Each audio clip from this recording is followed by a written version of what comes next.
미국에 20년 살면서 영어에 대해 느끼는 점을 말해보겠습니다. 미국 영화나 드라마를 보면 거의 안 들리시죠?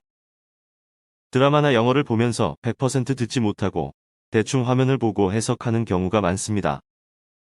영어 습득을 방해하는 우리들의 생각들은 영어는 원래 배우기 힘들어. 오랜 시간 공부해도 늘지를 않아. 단어, 문장, 책도 외워야 하니 너무 어려워. 영어를 가장 잘 익히는 사람들은 청장년층이라고 합니다. 그 다음 순으로 중년층, 그 다음은 우리의 생각과는 달리 아이들이라고 합니다. 영어는 어려서 안 배웠기 때문이 절대 아닙니다.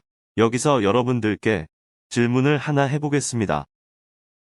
영어 공부를 위해 미국 영화나 드라마를 볼 때 자막을 켜야 할까요? 꺼야 할까요? 정답은 끄고 보든 켜고 보든 영어는 들리지 않고 늘지 않습니다.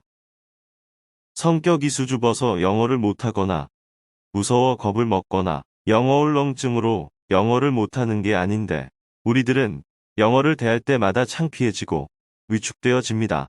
영어를 못하는 건 당연한 것인데도 말입니다.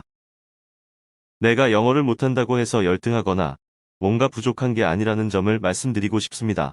미국 사람들이 한국말을 못한다고 해서 열등하거나 부족하고 창피하다고 느끼는 사람들은 아무도 없습니다. 우리는 한국어를 먼저 습득했을 뿐입니다. 미국에 사는 교포분들이 공통적으로 하시는 말씀. 우리는 한국 커뮤니티에 살기 때문에 영어 한마디도 안 쓰고 전혀 불편함이 없어. 정말 불편함이 없다면 그런 얘기를 안 하시겠죠. 불편하기에 나도 모르게 자꾸 피하게 돼요.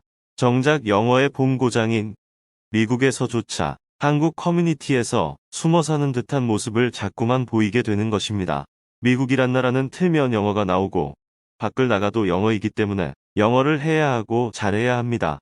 영어를 잘하기 위해서 먼저 이해를 돕고자 간단하게 설명을 드리자면 글자는 순간적으로 형체를 보고 인지해야 합니다. 보는 순간 그림처럼 인식해야지 스펠링으로 인식해서는 안 됩니다. 이러한 방법이 단어를 빨리 기억하는 방법입니다. 단어를 알아야 영어가 빨리 늘 수가 있습니다. 그러나 단어의 스펠링을 외우는 게 아니고 아기들처럼 소리 언어를 먼저 배워야 합니다. 우리가 영어를 배우기 시작할 때부터 포기할 때까지 한 것은 암기였습니다. 끊임없이 단어와 문장을 외웠습니다. 단어를 소리가 아닌 글로 인식해서는 외워서 듣고 말할 수 없습니다. 한국 사람들은 읽고 쓰기는 잘할 수 있지만 듣고 말을 잘 못합니다.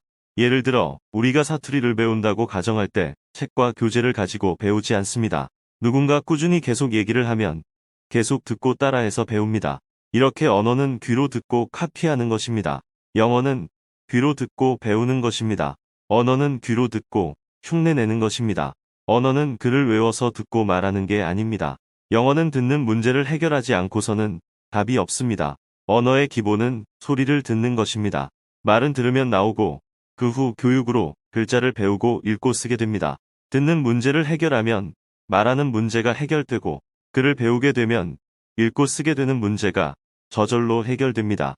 먼저 소리를 듣고 습득하고 나서 학습을 병행하면 한결 편하게 영어를 배우게 될 것입니다. 오며 가며 아무 생각 없이 들어야 합니다. 오늘부터 좋아하는 영화나 드라마를 하나 정하셔서 매일같이 오며 가며 아무 생각 없이 듣는 시간을 갖도록 하면 좋겠습니다.